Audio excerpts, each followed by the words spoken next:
So this last month has been rather hectic for me. There's been a lot behind the scenes that have hindered me from doing YouTube and game development stuff. But despite all the stress and lack of motivation, I was able to make some progress on my game project regardless. But before we dive into all the new changes, I think it would be rather helpful to explain the dev process I have chosen for the demo. I can't say it's the best or even the one anyone should really follow, but it makes sense to me. The order of operations is as follows. So I've decided that in making of this demo, I would go through a few stages of development. The first one is just the blockout stage. This is where I currently am right now. In this stage, I use all the tools available to me, and of course some that I have to make myself, to block out all the events that will happen in the game. I'll try to use good coding conventions when I do need to make some scripts, but I'm pretty much sure that I'm going to be refactoring everything anyway. Mostly I'm making sure that all the story or plot beats are there, and that I can go from plot point A to plot point B with no issue.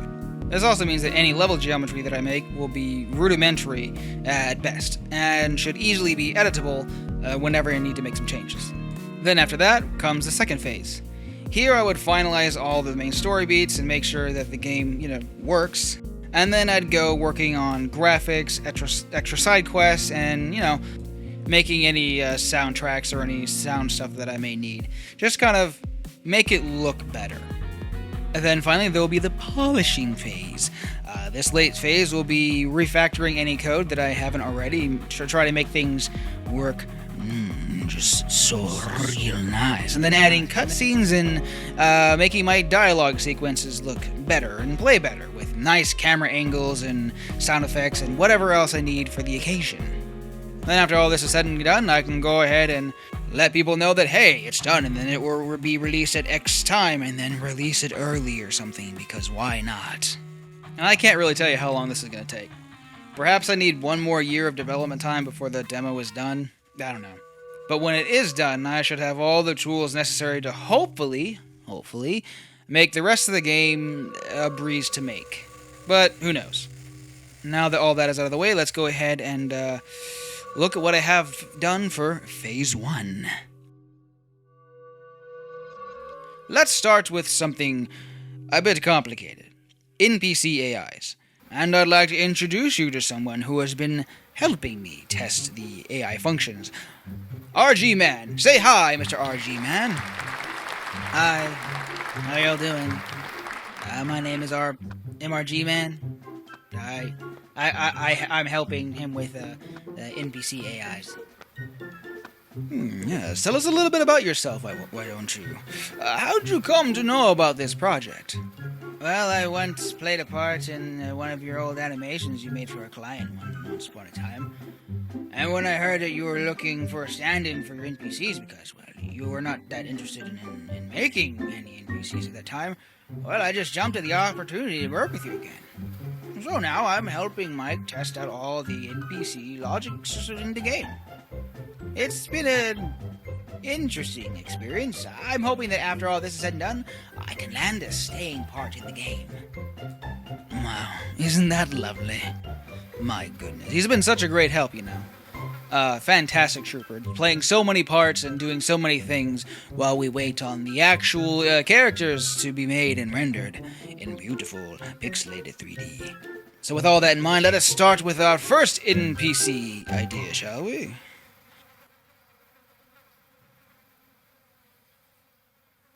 Alright, so the first bot on our list is the everyday worker on the farm. Here we have our little guy walking towards his first job and doing whatever it is that he is going to do. Then, when it comes time to switch to another job, he walks over to the next job and does, well, that job. So the idea here is with this character that we will have a set schedule for each day, and he will carry out the various tasks of that day. But wait, not all is as it seems with a script. I don't really have an actual scheduling system real fast. I was just testing the idea. And for what you really see, in reality, no tasks are being portrayed at all. Instead, what's happening is, well, he's just running into a waypoint, and that waypoint transfers over some data. Go here, stop moving, and then play an animation.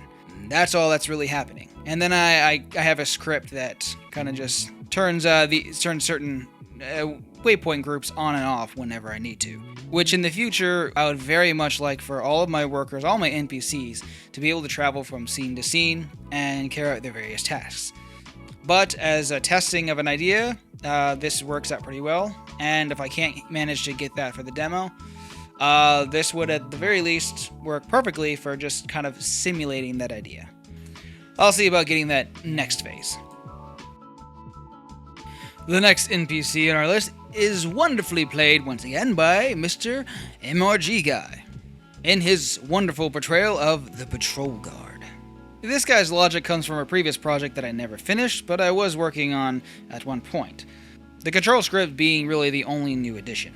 In essence, it's a state machine. However, it's not an abstract class in any sense, which is one of the things I would like to change in the future, but for now, this is fine. All the relevant scripts are attached to the entity and are called during runtime. Mostly what I need him to do is, well, wander around. When he sees the player, he dashes towards the player as fast as he can go. Then, once he has caught up with him, he enters into a dialogue prompt. Then the level reloads, putting us wherever the start point is, or wherever I choose. But what happens if he loses the player, you may ask? Does he just chase you until you are caught? No. He'll go straight to your last known location, and he'll just stand there for now and just wait for a bit before going back to his patrol area. But don't take him lightly, because he can now hear your footsteps. Yes. Every time the player moves, you will produce a sound.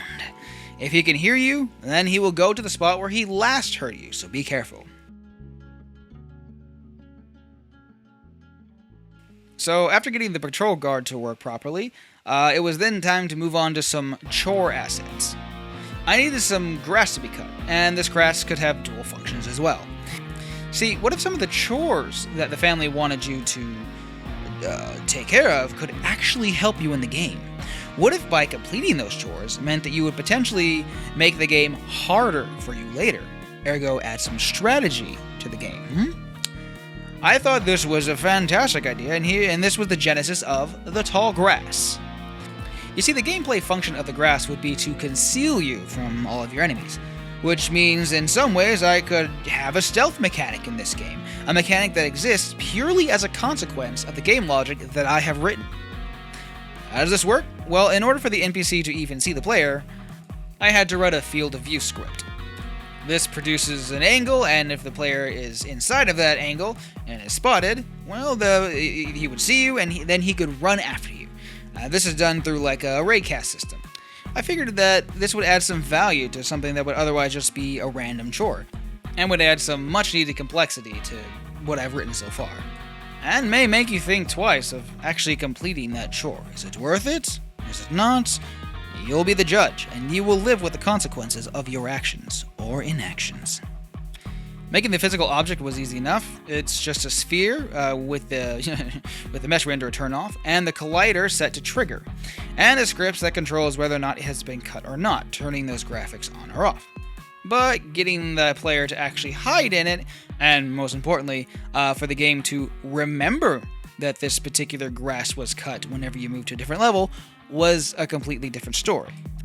Now, Pixel Crusher has some fantastic tools that lets different game objects remember, their state, depending on whatever, but it wasn't really working for multiple objects.